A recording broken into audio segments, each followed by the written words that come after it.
a gente precisa de olhar para isso e olhar o concreto como um sistema que precisa ser protegido, né? E aí quando você me perguntou o que lá fora tem diferente daqui, eu acho que agora que a gente está tendo uma cultura não só de recuperação, mas de proteção.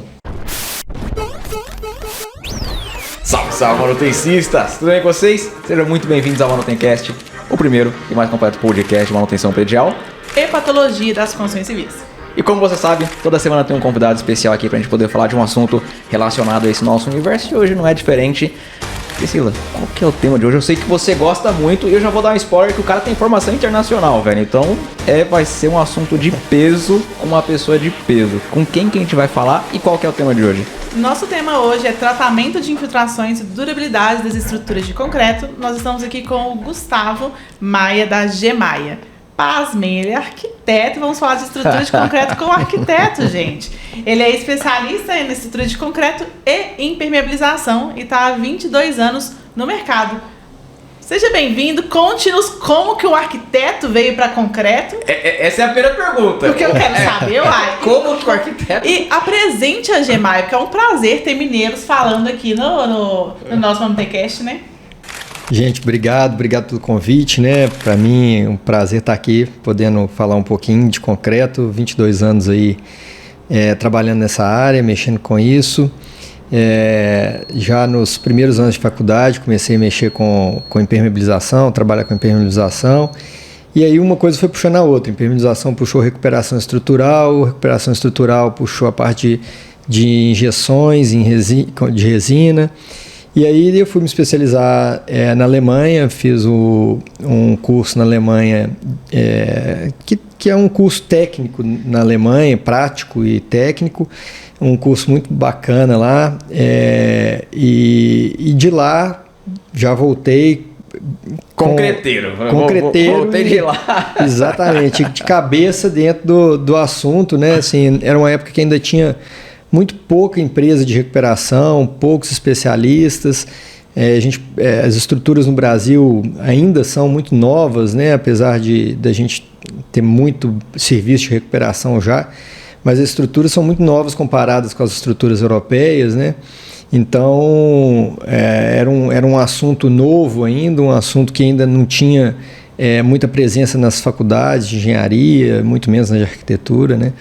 E a gente foi descobrindo e desenvolvendo, trazendo tecnologia de fora, vendo o que já era feito lá fora e trazendo, numa época também de abertura econômica no Brasil, né? Assim, início da possibilidade de você comprar produtos importados e trazer tecnologias. Então, isso foi bem interessante. Como que é esse mercado lá fora? Porque aqui no Brasil, o Brasil tem 500 e poucos anos, é bebezinho recente, mas lá na Europa tem construções milenares que funcionam, eu acredito, e aí eu quero ouvir de você, como que é a engenharia, a parte diagnóstica, a patologia das construções, essa questão da manutenção dessas edificações antigas, como que é esse corpo lá fora? Porque aqui a gente está vivendo um momento que eu acredito que seja o início de tudo.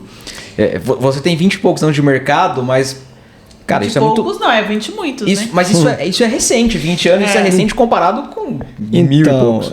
Assim, isso é uma coisa que a gente está vendo mudar aos poucos no Brasil, né? Assim, a questão de durabilidade, né? A palavra durabilidade está mudando o conceito no Brasil, né? Sim. Quando você fala de estruturas. Eu lembro quando eu comecei a trabalhar com recuperação estrutural, a gente fazia uma brincadeira assim, nas salas, onde a gente ia palestrar, apresentar a empresa, qualquer coisa, a gente falava assim, e aí, quanto é durável para você uma estrutura de concreto? O que você acha, para a turma de universidade, a gente falava, quanto tempo você acha que é uma estrutura durável? Cara, era raro alguém que falasse mais de 30 anos. Pô, 30 anos para uma estrutura de concreto não é nada, né? Então, assim, hoje a gente já tem normas, já tem especificações, né? Tipo o metrô de São Paulo, que é visando 100 anos de durabilidade, animal, com manutenção programada, etc., mas já visando 100 anos de durabilidade, sem perda de característica. Então, assim, isso foi mudando ao longo do tempo, né? A indústria também, né? A gente trabalhava muito no saneamento, então, assim, Copasa fazia uma recuperação de um reservatório ou impermeabilização de um reservatório, com a expectativa de 2, 3 anos, 5 anos, que era garantia, né? E sempre existiu essa confusão também, né? Entre garantia e durabilidade da estrutura. Perfeito. Né? Sim, é verdade. Então, cara, não, eu tenho... Minha garantia legal é 5 anos, durou 5 anos, tá beleza. Não pode confundir uma coisa com a outra, né? Não é assim que funciona. Uma coisa é durabilidade, outra coisa é garantia. Lá os engenheiros, então... É a mesma disciplina, o tratamento é o mesmo, a cultura é a mesma para poder fazer tratamento de patologia lá que a gente usa aqui. É óbvio lá que eles são mais avançados, isso não tenho dúvida. Assim... Ou é síndrome de cachorro que eu tô falando, que eu tô achando que o Brasil eu acho que é um pouco de síndrome de cachorro, sim, né? cara. Porque o que acontece? Assim, hoje, as tecnologias que existem lá, todas nós temos aqui. Assim, acabei de voltar da Alemanha, da Baumann, que era a maior feira de engenharia do mundo, né? A gente vai para poder buscar tecnologia, Perfeito. buscar novidades. E assim, o que você tem de novidades é em equipamento, mas técnica e tecnologia, hoje a gente tem o que tem de ponta lá fora. Gostoso ouvir isso, cara. O que tem de diferença, assim, é equipamentos, né? Com a mão de obra lá é muito mais cara do que aqui, justifica alguns equipamentos que você reduz o uso de mão de obra. E uma coisa que é interessante lá é que eles têm normalmente um range de produtos maiores. Então, aqui, enquanto a gente tem nas fábricas assim, 3 tipos de grout, lá tem 30. Porque eles têm o grout específico para casos de cloreto. Aí tem um grout lá. Né? E aqui a gente, por problemas de importação, logística, etc., as fábricas concentram esses 30 produtos em 3. Uhum. Né? Que aí ele tem mais de uma aplicação para... E aí era legal nessa época que eu estudei lá, porque a gente já fazia algumas coisas aqui, né? E aí eu vi eles apresentando e falavam, não, o produto correto para esse tipo de aplicação é esse aqui. Aí eu, ops. Assim, lá a gente faz um pouco diferente. Aí eu perguntava, e aí, olha... dá para fazer desse jeito, com esse outro produto? O cara falou, não, o produto correto é este. Né? Porque alemão não sai da linha, né? É esse. Mas, e aí, assim, não tem jeito, a gente tem que tropicalizar algumas coisas. E adequar também conforme o mercado, conforme o mercado. Então, assim, não existia o produto aqui, o mais próximo daquele era o que a gente usava. Perfeito. E, assim, a diferença era muito pequena em termos de durabilidade, em termos de função, né? E aí, muitas vezes, o que acabava acontecendo é que voltava essa informação para eles, né? De que, olha, fizeram uma obra grande no Brasil, porque as obras do Brasil são muito grandes e muito significativas, então isso acabava repercutindo lá de novo. Aí falou, utilizaram esse produto, tal, não sei o que, a gente achando que eles iam criticar, né? Eles falaram, nossa, pô, bom saber que também está tendo durabilidade e essa aplicação com esse produto. E aí novos produtos vieram até disso, né? Alguns produtos de injeção estrutural,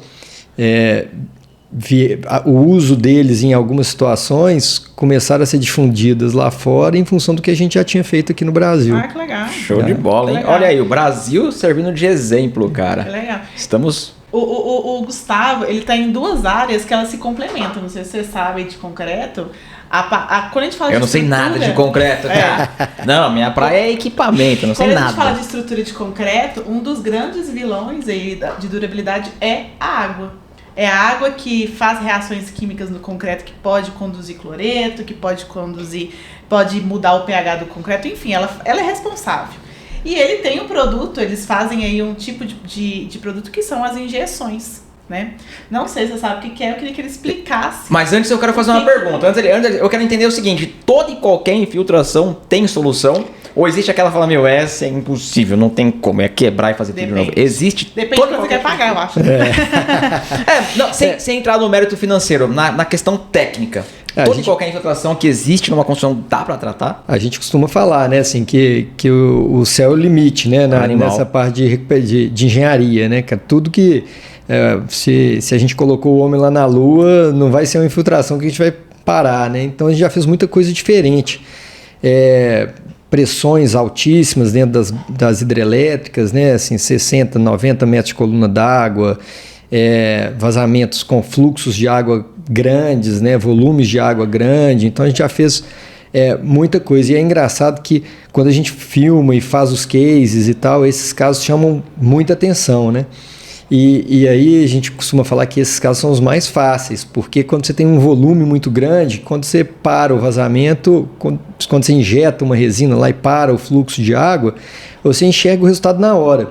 Agora, na hora que você pega uma fissurinha assim de 0,3 milímetros e aí você vai lá, não tá chovendo, você injeta, aí chove, vaza um pouquinho, aí você fala, pô, cara, não funcionou. Aí você injeta de novo, até você conseguir achar aquele ponto que está trazendo a água para passar, né? Então, é um contrassenso, né? Assim, às vezes a gente acha que, pô, o volume grande, ou a pressão alta, vai ser impossível de tratar. E não é o caso, né? Assim, muitas vezes o vazamento dentro da residência, uma umidade que vem, assim, aquelas umidades de pé de parede, às vezes são mais difíceis de tratar até do que um próprio... Do que um esguicho d'água. Um esguicho d'água.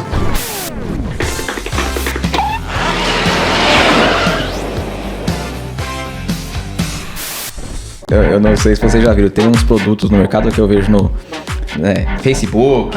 Já viu aqueles cara vem com adesivinho assim? Segura a água, cara. Será que funciona? Pra tubulação, acho que sim, hein? Para durabilidades pequenas, sim, né? Então, assim, a gente tem muito paliativo, né? E esses paliativos têm sua função, né? Então, assim, lá atrás, quando a gente não tinha injeção, a gente tinha umas argamassas de pega rápida que, você tinha um reservatório lá grande, não podia parar porque senão você ia desabastecer a população. A gente vinha com essas argamassas de pega rápido e tamponava, igual você está falando, você mistura o produto, vai lá contra o fluxo, aperta e segura. Aí ele reage rápido e sela. Só que a estrutura tem uma movimentação, né? E com essa movimentação acaba fissurando de novo, volta o vazamento. Mas naquele momento, né, assim, o paliativo funcionou. É o que atende no momento. E aí, assim, foi bem assim que aconteceu, né, a evolução aqui dessa parte de impermeabilização e recuperação. A gente começou com a parte de impermeabilização, que eram os cristalizantes de concreto, que já era uma novidade no mercado. Só que os cristalizantes, eles são rígidos. Então, aonde a estrutura movimentava, a gente tinha dificuldade de tratar. E aí, a gente buscando e tal, aí começaram a vir uns tratamentos para junta de dilatação, ok, já deu uma melhorada, mas ainda tinham as benditas fissuras ativas, né, as fissuras que movimentam. E essas a gente tamponava com essas argamassas e depois abria de novo. E aí veio essa tecnologia de injeção, que se injeta produtos com viscosidade muito baixa para preencher o vazio da fissura. E aí... durabilidade altíssima, né? Então, a mesma coisa que você vê, mesma impressão que você tem quando você vê o fluxo d'água e o cara chegando com uma fita lá e apertando. É uma fitinha.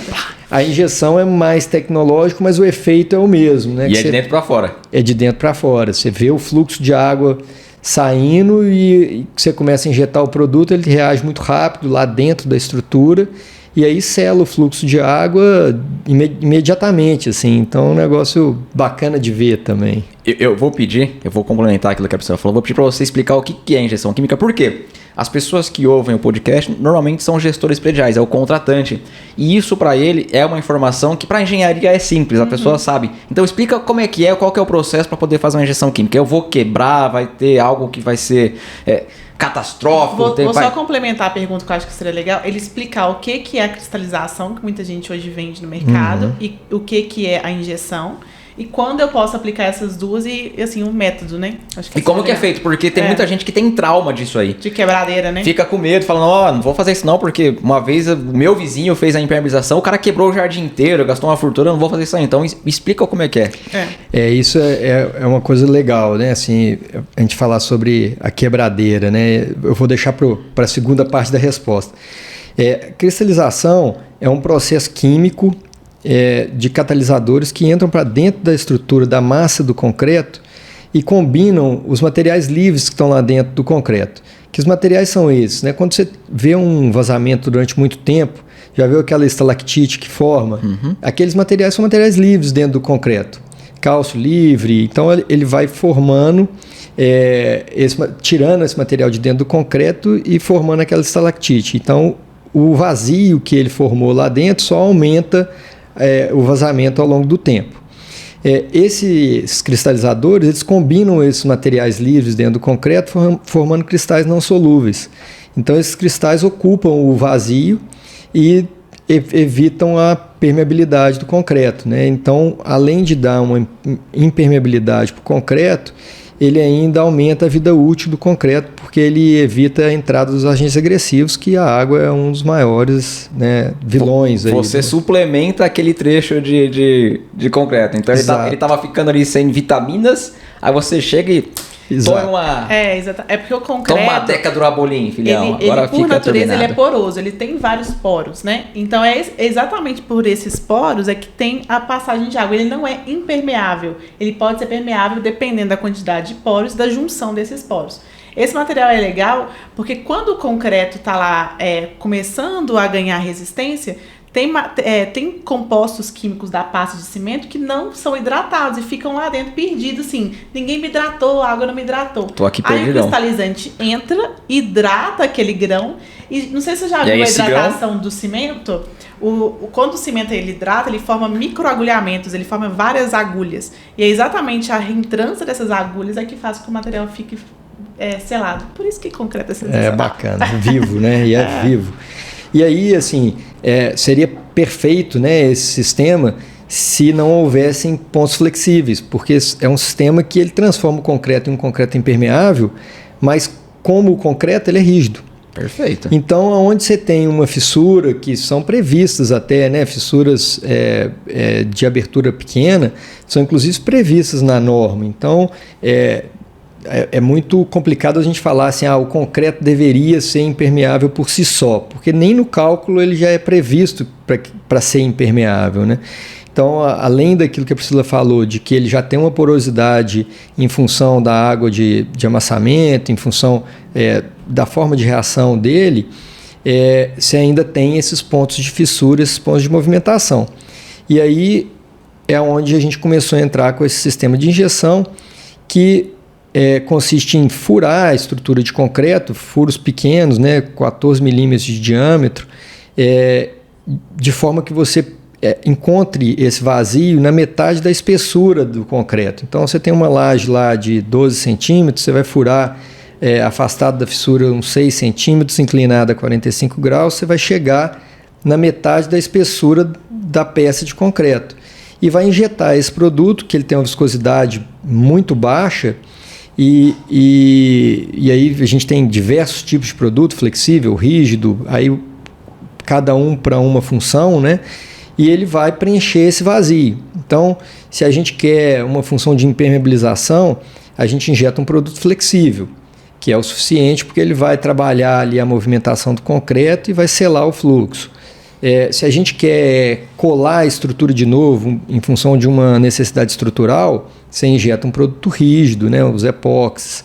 Então, tem uma gama de produtos hoje grande de injeção, e aí é importante definir, né, para que a gente quer injetar aquele material ali, para a gente poder acertar na especificação do sistema e do material. Que animal. Legal, né? Que animal. Então, o cimento ele é poroso, e aí não tem brechas que foi criado, porque a água está passando, você entra com esse material e esse material vai preenchendo todas essas brechas. Exatamente. E onde tem espaço, ele vai entrando e falando, galera, tô aqui, vai entrando e fortalece todo mundo. Exatamente. Show de bola. É legal, é bacana. É uma solução muito prática, se for pensar. Hoje, para a parte residencial e comercial, eu não indico em todas as condições. Isso é importante que as pessoas entendam. Não é para todo tipo de infiltração que a injeção vai ser aplicável. Gustavo, explica quando que eu aplico, porque o pessoal pode pensar assim, nossa, minha garagem está com infiltração em inúmeros pontos. A injeção é recomendável? Então, eu acho que tem casos que sim e casos que não, e aí eu vou responder a questão da quebradeira, não esqueci, né? Eu já tinha esquecido. Foi bom que a Priscila me lembrou quando ela falou dessa área predial. A gente tem alternativas de injeção para a área predial que funcionam muito bem. Então, por exemplo, piscinas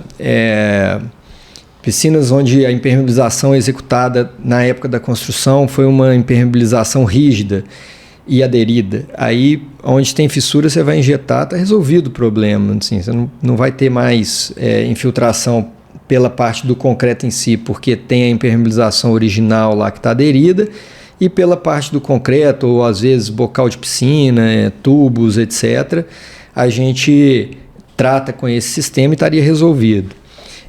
Agora, onde você tem impermeabilizações flutuantes, né, que são as mantas flutuantes, não aderidas, quando a gente faz as injeções, a tendência é que essa água procure um outro caminho por debaixo da manta.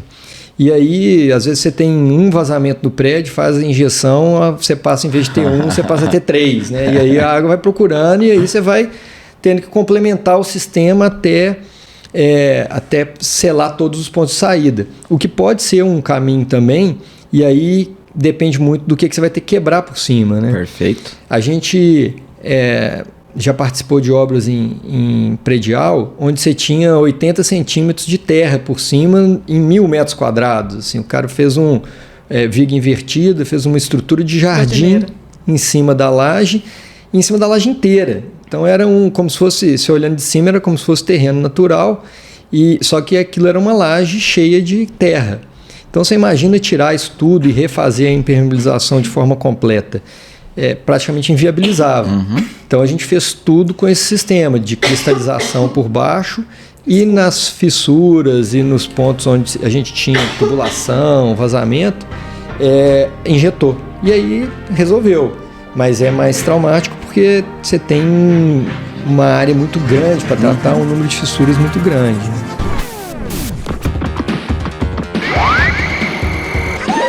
You win. Perfect.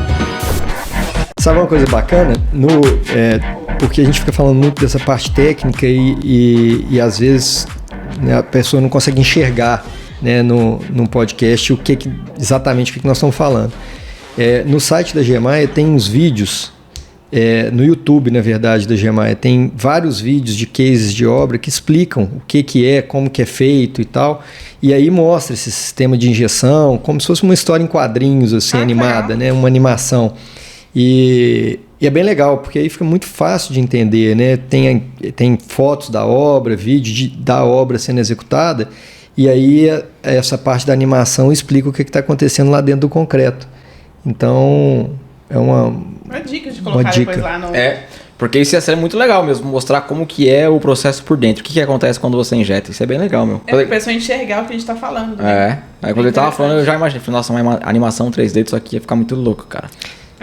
Porque quando, por mais que você também trabalha com indústria, tem algumas pessoas que, por exemplo, da área comercial, que são leigas em alguns assuntos. E quando a gente fala da solução de engenharia, às vezes ele fala assim, não consigo visualizar. Então você foi lá e criou uma forma de conseguir mostrar, né? Interessante, assim, para essas obras industriais, a gente faz muito isso, né? Faz os cases de obra, e aí, porque são soluções tão específicas, né? E casos tão específicos, nós estamos falando às vezes de barragem de rejeito, aí o cara está pensando numa barragem que é de concreto, mas na verdade ela é de terra.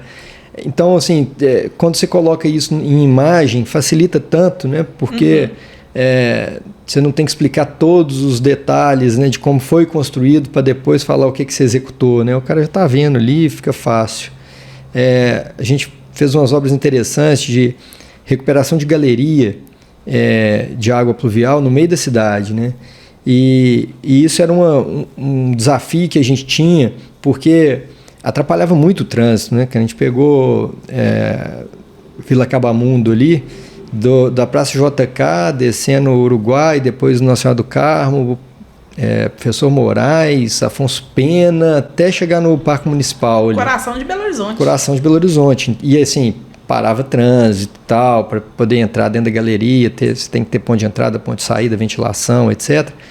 E tudo no meio da rua, né? Então atrapalhava muito o trânsito. E a gente queria mostrar o que estava sendo feito, porque todo mundo que passava ali... Só xingava você. Só xingava. Lógico. E aí... Tá atrapalhando meu trânsito. Foi uma coisa legal, que tiveram algumas reportagens, né? E aí a gente mostrou por dentro da galeria como é que estava aquilo. E assim, nenhum político gosta, né, de fazer obra desse tipo, porque só atrapalha e ninguém vê o que está sendo feito, né? E aí a gente de vez em quando vê esses carros, ônibus que caem nesses buracos intermináveis assim no meio da cidade. É muito isso, né? Você tem várias estruturas por debaixo da terra que, se não forem bem cuidadas, elas vão deteriorando e aí o negócio começa a drenar o material que está em volta da estrutura, né? E na hora que você vê, é como se fosse um câncer, né? Já formou um buracão, na hora que desce aquela casquinha de asfalto, desce tudo de uma vez, né? E tem bastante vídeo na internet, né? Dessa situação. Tem. O cara tá lá, daqui a pouco... Aí lembrei porque um dos vídeos que a gente fez foi dessa obra e mostra isso, assim, o que ia acontecer se a gente não executasse a obra para recuperar e reforçar essas estruturas, né? Qual que era o potencial risco? Aí mostra isso, né? Descendo os carros e tal, as fotos. Todo afundando lá. Ô, Gustavo, a gente começou aqui falando sobre que... A Priscila acho que falou isso, que a relação entre concreto e infiltração é muito grande, principalmente na questão da durabilidade. Na verdade, a água é um dos elementos mais deletérios quando a gente fala para a estrutura de concreto, sabe? Ela degrada muito a estrutura de concreto. E isso, obviamente, vai diminuir a vida útil. Mas existe algum estudo de quantos % de vida útil perde? É 50%, é 100%? Depende do tempo, a água vai entrar aqui e vai detonar, óbvio. Existe algo do gênero? Depende do tipo de agressividade, porque para cada fonte de água tem uma agressividade. Então, por exemplo, se tiver lá no Rio de Janeiro, a água ela não vai estar a molécula eu falo muito quando eu estou dando aula que a molécula de água ela não gosta de ficar sozinha, ela sempre gosta de alguém junto. Lá no Rio de Janeiro ela pode andar junto com, por exemplo, um cloreto. Então é a molécula de água e cloreto. E à medida que vai depositando no interior do concreto, é um tipo de degradação. Aí tem a molécula de água gosta do oxigênio e do gás carbônico. Entra para o concreto, dá uma outra reação química. Então depende do tipo de agente agressivo que vai andar junto com a água. Aí vai depender do que ela vai fazer. Por exemplo, uma região de diga-me com quem tu andas que eu te digo quem tu és. Diga com quem tu andas que eu te direi o estado de agressividade, entendeu? É a durabilidade. Por exemplo, para piscina, a gente tem um fator grande, o cloro. Aí a água ela tá junto com o cloro que degrada demais a estrutura de concreto. E é legal esse sistema de injeção que o Gustavo está falando, porque quando você injeta o produto dentro do concreto, por isso que ele falou da durabilidade, ele elimina os poros. Se você elimina a porosidade, não entra mais agente agressivo. Animal. Animal. Então você não impermeabiliza o negócio totalmente.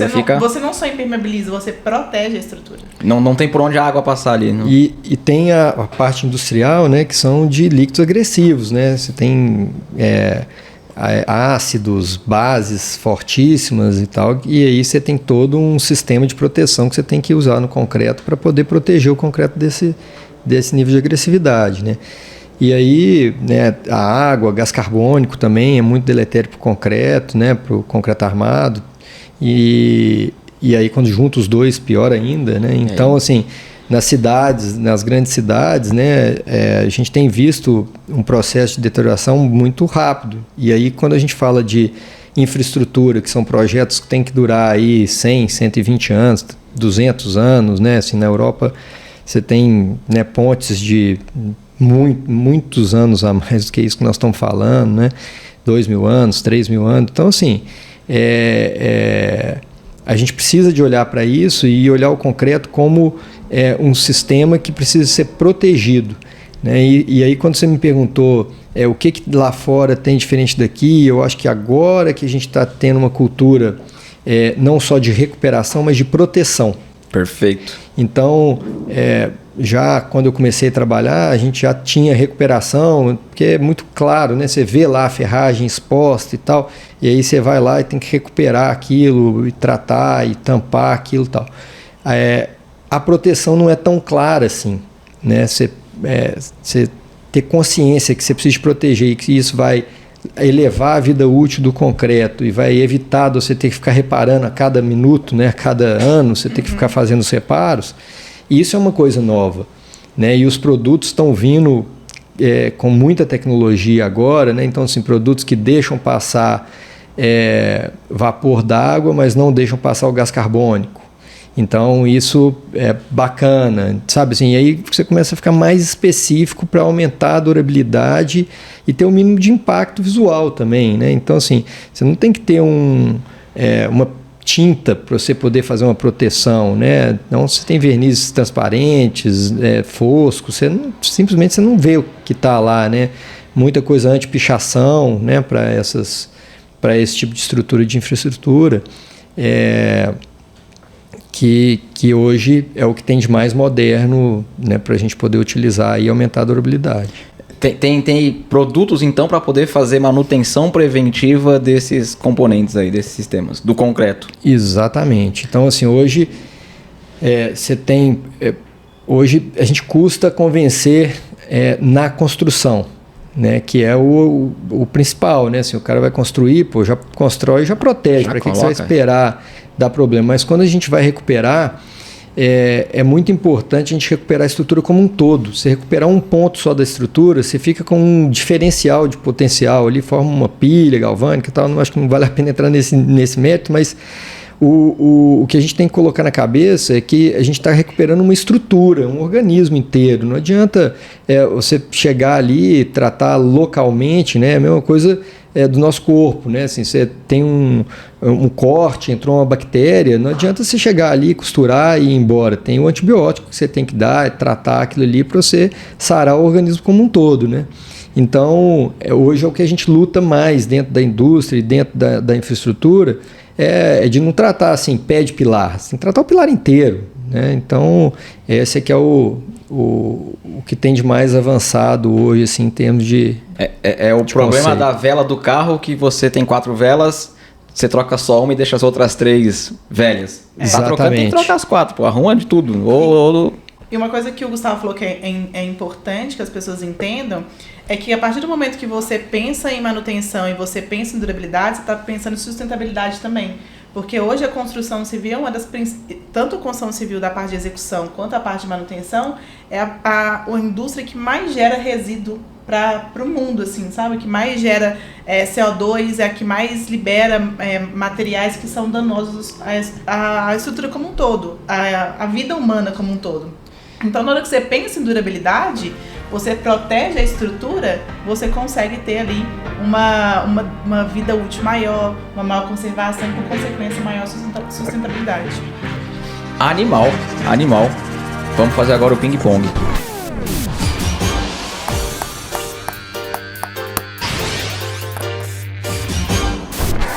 Um livro.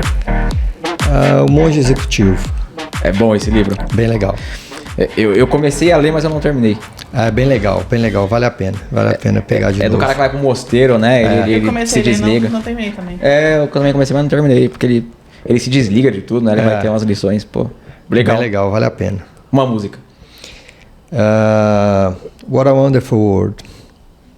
De quem que é? É do Louis Armstrong. Ixi, mas tem a versão do Ramones também, se você na não verdade, quiser. veio na minha cabeça porque meu filho formou agora na escola, lá 5º ano, e eles cantaram essa música e me veio na cabeça. É uma música legal. A versão original e a versão dos Ramones também. Então tá bom. Um filme.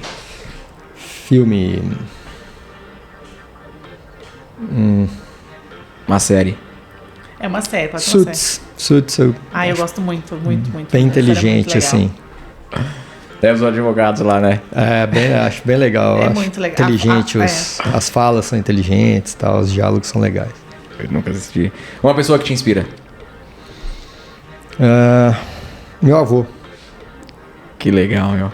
Meu avô sempre foi uma inspiração. Até a Priscila estudou lá no prédio lá. O prédio coloquei lá o nome do meu avô, tal. Era uma pessoa muito, muito bacana, assim. Não tem nada a ver profissionalmente, mas ele era dentista, mas era uma pessoa muito... Todo mundo que a gente comenta, assim, fala dele, todo mundo fala, nossa, ele era diferenciado, ele era um gentleman.